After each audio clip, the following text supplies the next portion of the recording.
La causerie de la célébration, je l'ai intitulée « Sourire, une détente de l'âme ». Sourire, on va dire quoi? Le sourire, une détente de l'âme. Nous allons voir, bon, comment cela se passe dans notre existence au quotidien, puisque l'existence indubitablement présente les deux faces de la vie, comment nous nous comportons, et du point de vue de notre esprit, quelle est sa perception à lui en face de l'existence pour finalement admettre que le sourire est une force humaine qui permet donc de canaliser le pouvoir de l'esprit et enfin nous entendre par expérience les bienfaits du sourire pour finir finalement par comment peut-on sourire à tout moment, toujours et éternellement. Lorsque vous examinez l'existence, vous allez constater que vous vouliez ou pas, il y a des moments du haut et des moments du bas. Des moments de la bonne santé et des moments de dysfonctionnement corporel. Des moments de flux et de reflux. Des moments où il fait chaud et des moments où il fait frais.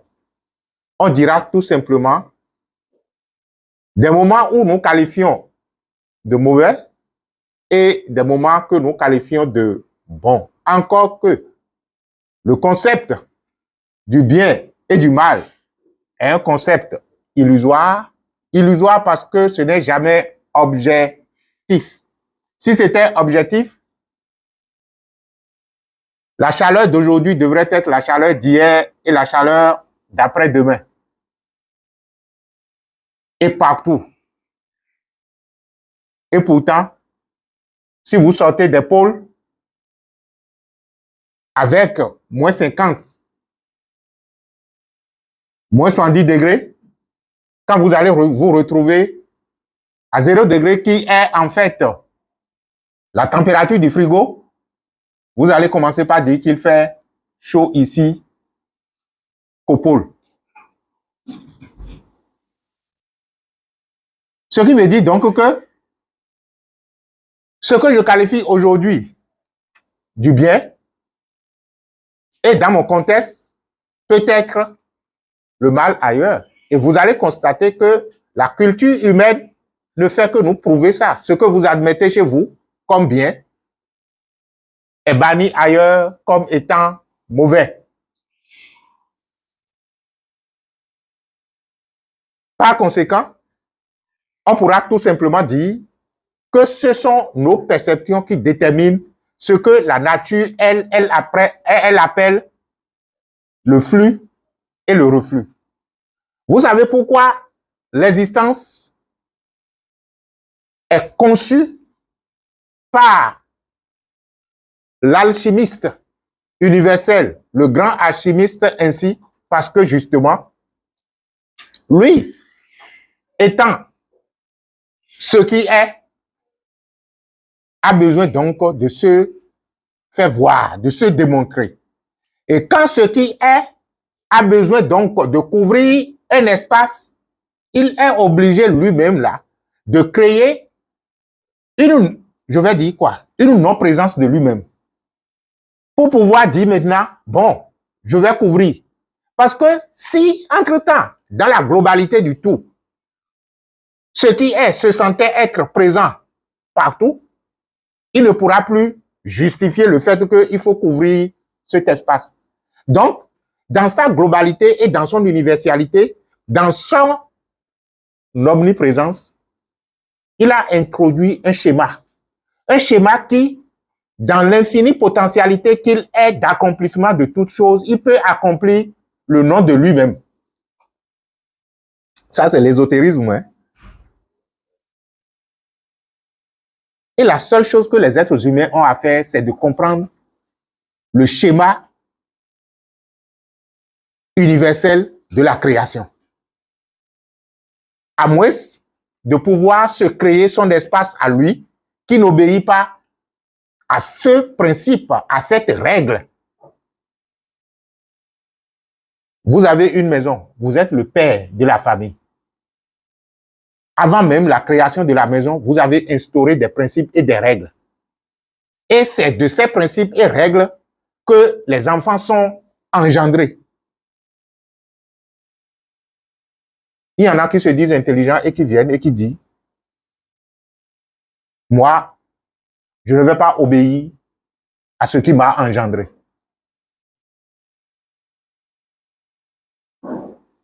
Qu'est-ce qu'il attend? C'est la souffrance. La seule chose qui attend un enfant rebelle comme ça, là, c'est la souffrance. Et c'est pourquoi, justement, les êtres humains souffrent. Nous souffrons parce que nous n'avons pas compris que le principe même qui nous a engendrés dit, dans l'existence matérielle, là, je me manifeste par le plus et le moins. Et nous avons associé ce qui nous semble être le bien à la joie et ce qui nous semble être le mal à l'anxiété. Notre sourire s'évapore quand notre perception nous dit ça là, c'est mauvais. À partir du moment où votre impulsion de pensée, accompagnée de ces émotions, disent ça, c'est mauvais, votre joie intérieure s'évapore. Cela m'amène donc au deuxième point, qui est l'esprit comme unité, comme joie céleste. Ça veut dire tout simplement que, du point de vue de votre esprit, quand je parle de l'esprit, je ne parle pas de l'esprit mental qui est déjà adultéré, qui est déjà la source de tous les péchés du monde. Je parle de ce que vous êtes et qui est antérieur à ce que vous pouvez concevoir. Et pourtant, il y a une réalité qui crée l'objectivité de ce que vous pensez être.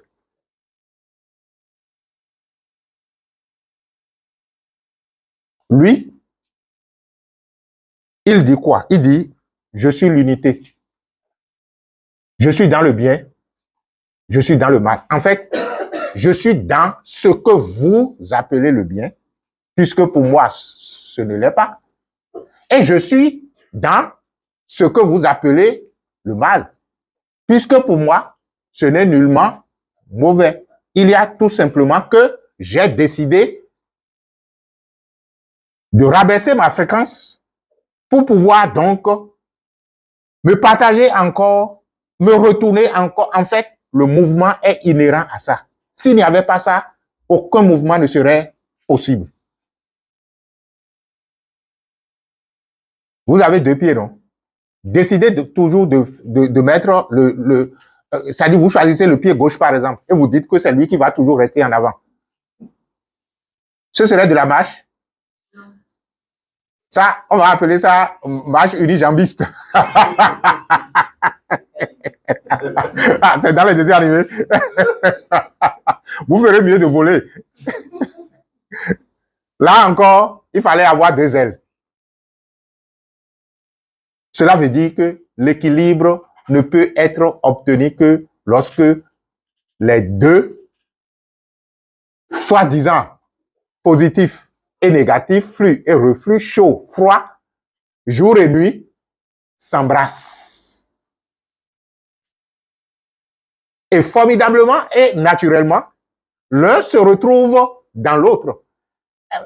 Est-ce que vous comprenez la façon dont la nuit donne naissance au jour et la façon dont le jour donne naissance à la nuit?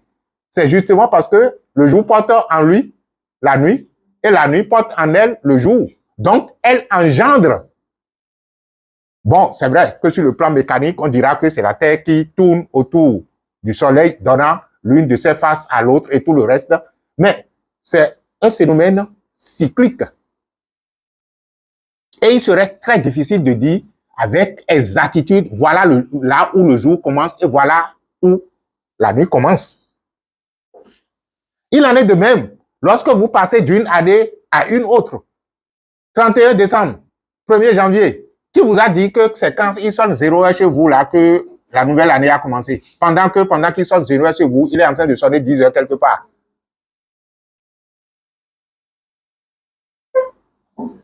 Donc, c'est en fait un tout. Et tant que la philosophie humaine ne comprenne pas que, en fait, l'existence humaine est un tout et que nous sommes venus expérimenter ce tout à travers les hauts et les bas, les vicissitudes, les soi-disant vicissitudes, ça, ce sont des mots que nous avons inventés. Sinon, il n'y a que quelque chose qui se déroule. Permettez aux enfants de constater tout simplement que quelque chose se déroule. Lorsque quelque chose se déroule,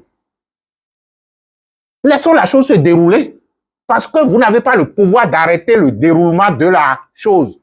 C'est beaucoup plus sage, non? De constater tout simplement qu'il y a quelque chose qui est en train de se dérouler. Maintenant, si cela ne fonctionne pas comme je l'aurais souhaité, qu'est-ce que je peux faire pour orienter ça autrement? Mais si ça dépasse ton pouvoir, tu ne peux plus. La seule chose à faire, c'est de constater et de dire, bon, comme le disait l'autre, ah bon? Ok, d'accord. Je comprends.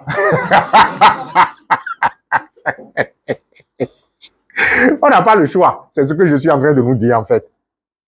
Le seul choix que nous avons, c'est d'aiguiser notre conscience à pouvoir comprendre et à prendre, si possible, les dispositions, parce que de toutes les façons, l'univers est une série de fréquences.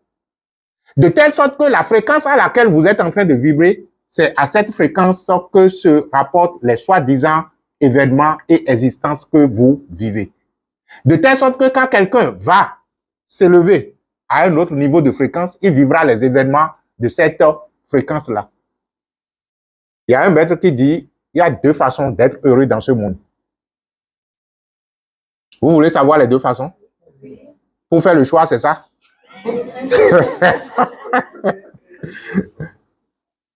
La première façon de vivre heureux dans ce monde-là, c'est d'être absolument ignorant et de ne même pas savoir que vous êtes ignorant.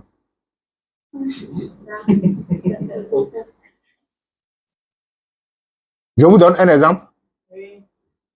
Du point de vue pratique, vous allez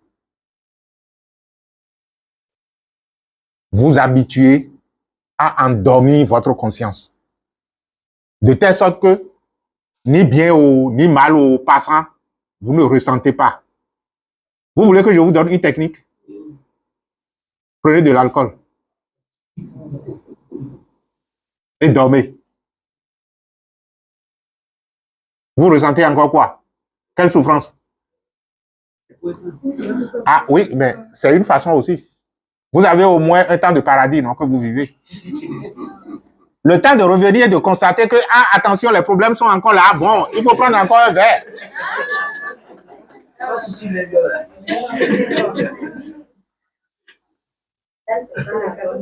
C'est comme le vieux à qui il a l'habitude de prendre du vin et de rester toujours dans son état second, quoi.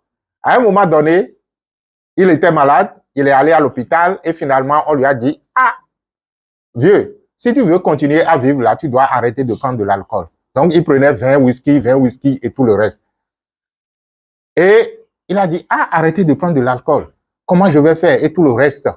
Est-ce que je peux, à défaut de whisky, je peux continuer à prendre du vin? Et le médecin, pour le cajoler, dit, bon, vous pouvez continuer à prendre du vin, mais de façon modérée.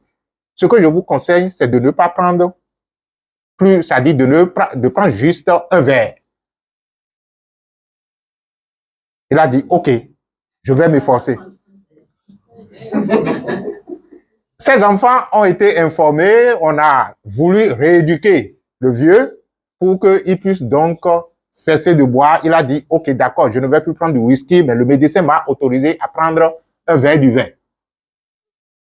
Ce sur quoi les enfants se sont entendus avec lui. Donc, approvisionner le vieux en vin, si ce n'est qu'un verre, nous pouvons le faire.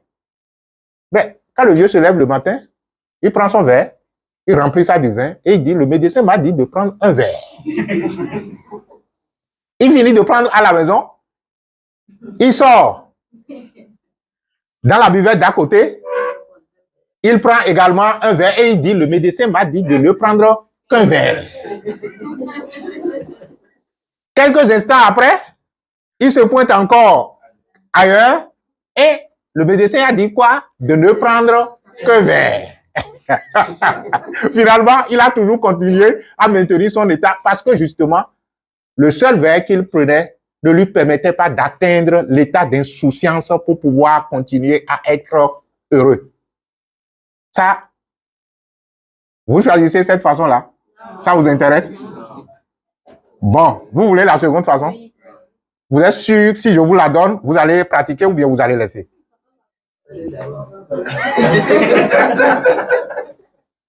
La seconde façon, qui est la façon la plus difficile, que peut-être 0,001% de l'humanité n'est pas encore prête à pratiquer, c'est qu'est-ce qui cause la souffrance? Nous avons dit la mauvaise perception de l'unité qui s'est divisée.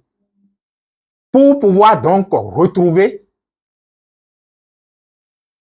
la non-souffrance, il faut se rallier donc à la perception de votre esprit intérieur. Donc, vous devez faire le retour à l'unité pour maintenant aller à la rencontre de votre esprit intérieur. Et commencez donc par adopter comment lui, il percevrait la situation si entre-temps c'était lui. Je ne sais pas si on se comprend suffisamment.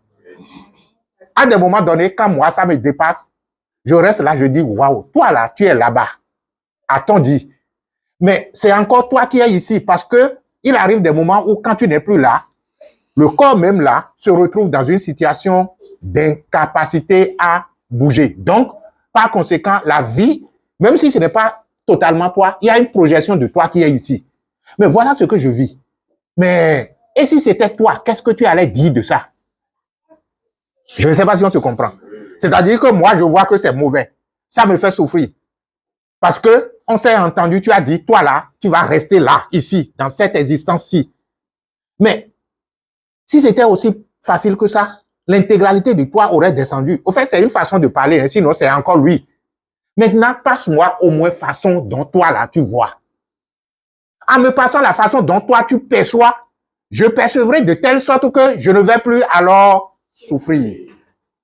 Donc, je suis en train de le faire descendre ou de me faire monter vers lui pour que de son regard, nous puissions ensemble maintenant percevoir l'événement.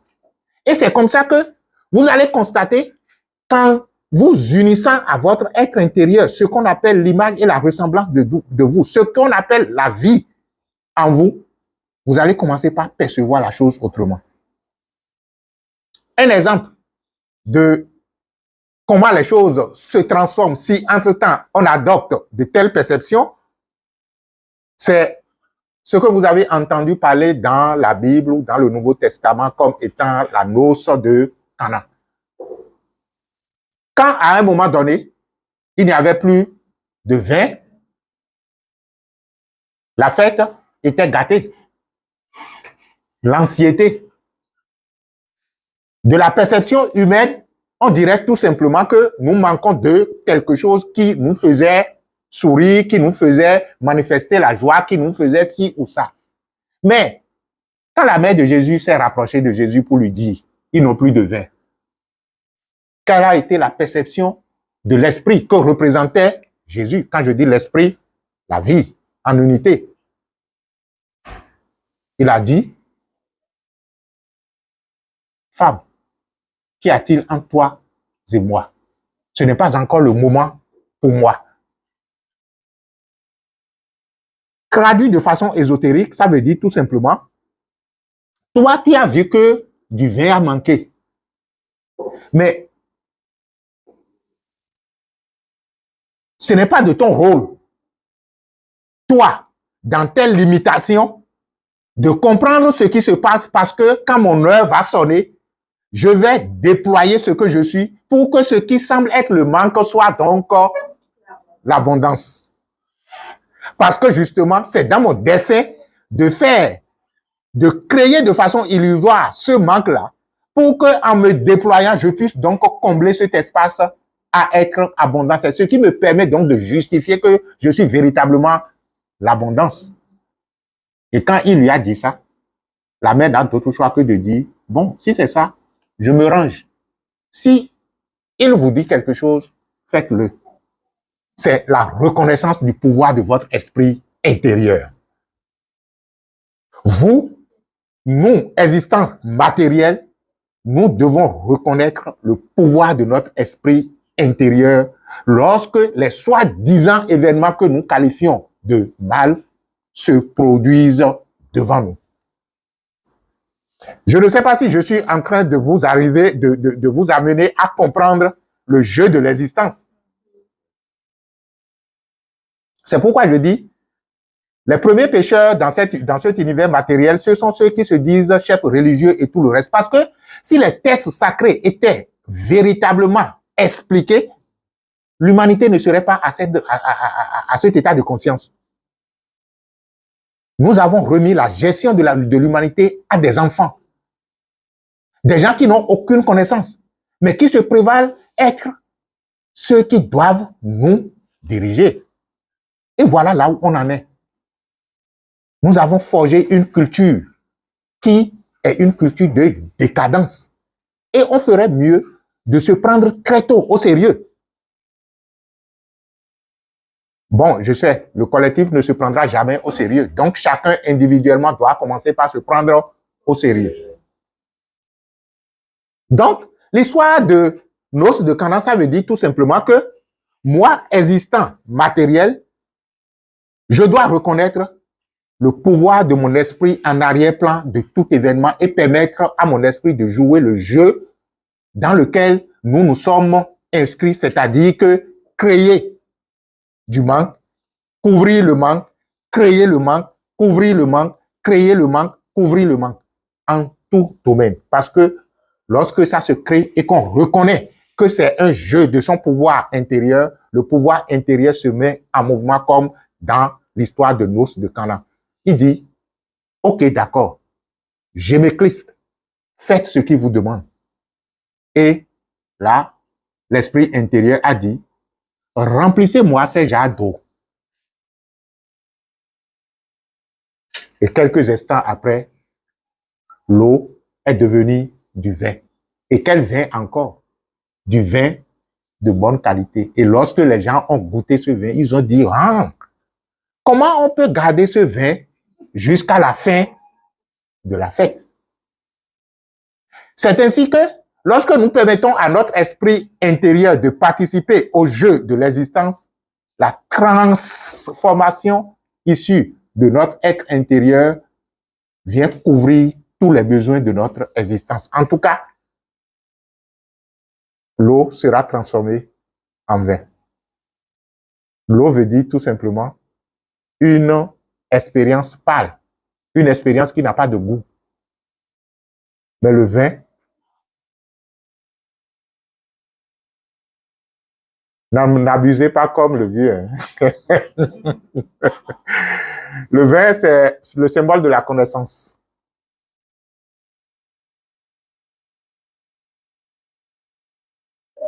Donc, quand l'autre parlait du vin et du vigneron et tout le reste là, les gens n'ont rien compris. Ils se disent, bon, il fallait boire du vin parce que Jésus veut mal.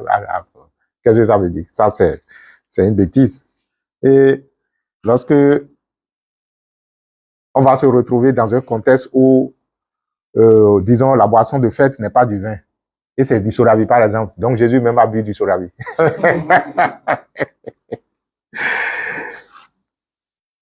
Le sourire devient alors une force pour l'être humain, cette force qui permet de dire oui, je reconnais le dessein de mon esprit intérieur. J'offre alors le canal à travers lequel tu peux couler librement. Parce que vous allez constater, et ça nous permet donc de venir en même temps au bienfait, lorsque vous avez un sourire sincère, vous êtes détendu. Vous avez de la compassion. Pas de la compassion d'abord pour les autres, mais d'abord pour vous-même. Vous savez ce qu'on appelle compassion, qui est faite, est une qualité spirituelle au détriment, donc, je ne dis pas opposition, je voulais dire à ce qu'on appelle pitié. La compassion dit ceci. Je suis la toute-puissance. Et pourtant, je n'y arrive pas pour le moment. C'est ce qu'on appelle la compassion. Donc, quand je vois quelqu'un dans une difficulté et je veux compatir, je ne dis pas à Ocho. Je constate tout simplement que voilà un esprit supérieur, parfaitement aiguisé, totalement et absolument puissant, mais qui, pour le moment, par ignorance, n'y arrive pas. Je suis en train, en fait, non seulement de m'aider moi à ne pas descendre au niveau de la personne, mais également intuitivement en train de lui dire, attention, réveille-toi. Vous ne verrez jamais un maître qui va vous regarder comme, oui, vous prendre en pitié. Et c'est pourquoi de plus, vous allez constater qu'ils ne sont même pas gentils.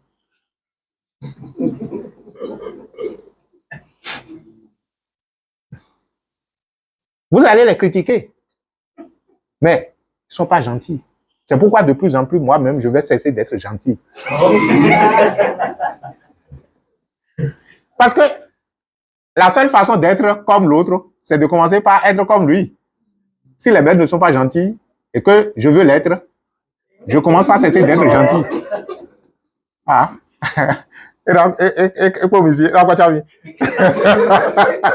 Donc demain, ne me dites pas d'être gentil. J'ai pris l'option de ne plus être gentil. Vous n'allez voir aucun maître dire ne dites même plus aux enfants d'être gentils. On peut leur dire d'être sages.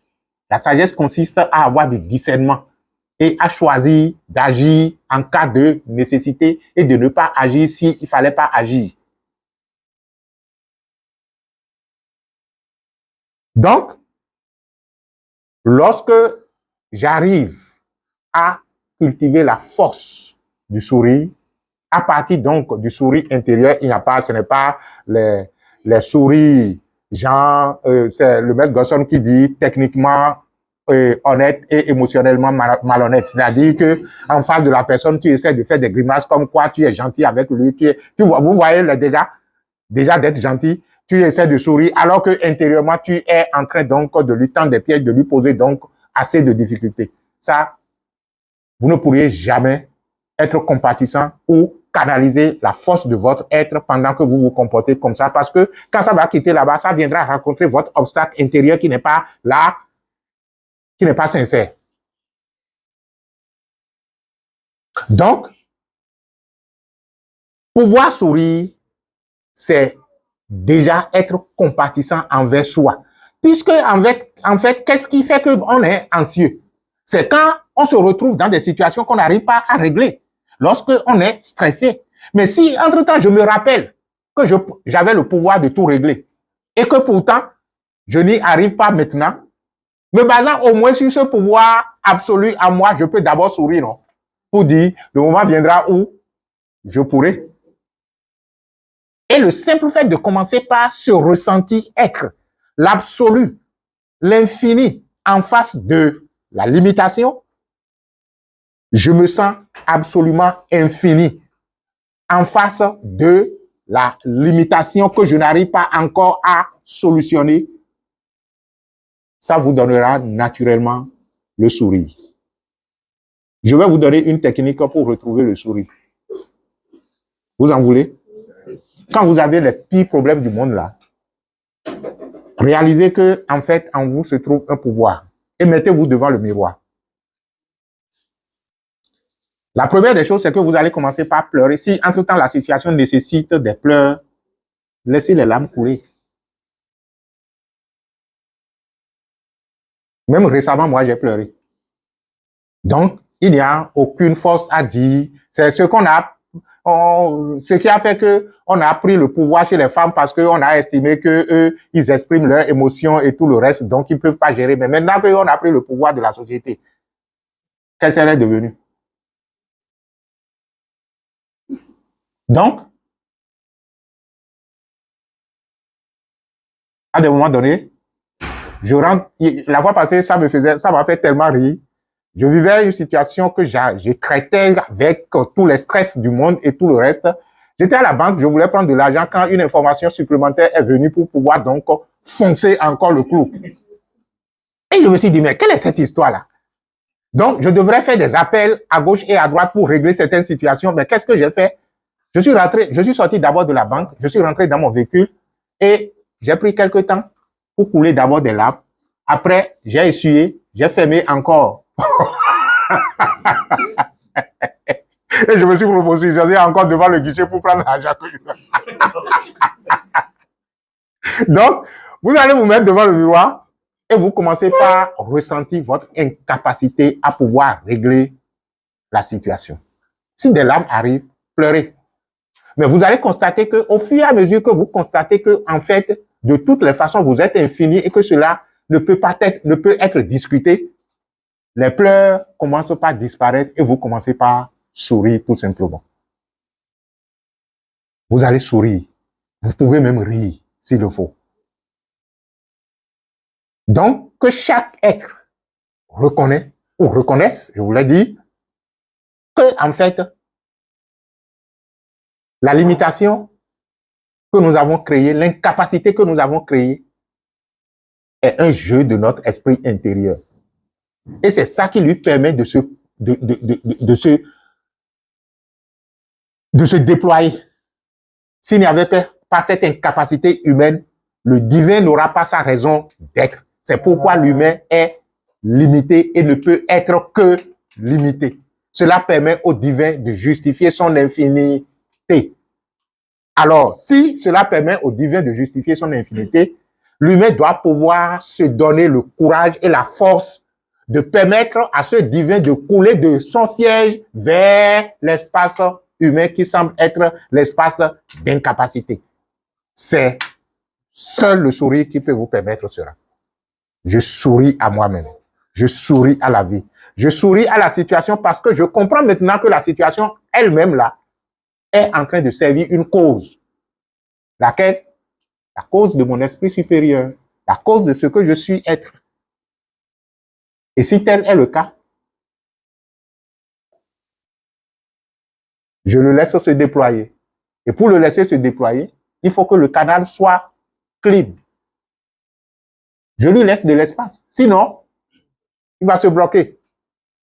Donc, voilà, nous allons nous arrêter là pour ne pas être trop long. Je pense avoir tout ramassé, hein, sauf que, bon, je n'ai pas voulu rentrer dans ce que vous connaissez déjà comme étant les bienfaits de sourire. La meilleure façon de savoir les bienfaits de sourire, c'est d'apprendre à sourire. Et vous constaterez par vous-même les bienfaits. La santé. On dit que ça aide à guérir le stress. Ça aide à être intuitif. Parce que à partir du moment où vous avez un sourire sincère, vous êtes automatiquement connecté à votre âme. Et vous voyez, vous ressentez une détente, c'est-à-dire que ça descend, ça s'assoit, ça relâche, ça relâche et ça libère. Expérimentez et chacun pourra donc conclure et adopter cette façon d'être. Cultiver, il y a même une méditation qu'on appelle la méditation du sourire. Peut-être il faut commencer par là. S'asseoir tout simplement, créer un sourire intérieur face à toute chose. Vous souriez intérieurement. Donc, si extérieurement, je n'y arrive pas, je commence d'abord par créer consciemment ce sourire de moi à l'intérieur de moi face à toute chose. Ça, là, au moins, c'est facile, non? Même si la situation semble être difficile, intérieurement, je crée ce sourire-là. Il a aussi une façon, c'est-à-dire que vous ouvrez votre cœur. Vous voyez votre cœur en train de sourire. Vous pouvez vous servir des icônes, comment on les appelle? Moticônes, c'est ça? Ah, ok. Que on a créé, que les gens créent maintenant pour pouvoir les visualiser au niveau de votre cœur, en train de sourire tout simplement. Éternellement, je suis l'éternel sourire, qui sourit à tout. Au fur et à mesure que je le fais, cela commence donc par s'imprégner dans mon subconscient et devient donc une habitude que je peux adopter. Je vous remercie d'avoir été attentif et j'espère que cela vous a aidé et que désormais nous allons apprendre à mieux sourire. Pourquoi pas?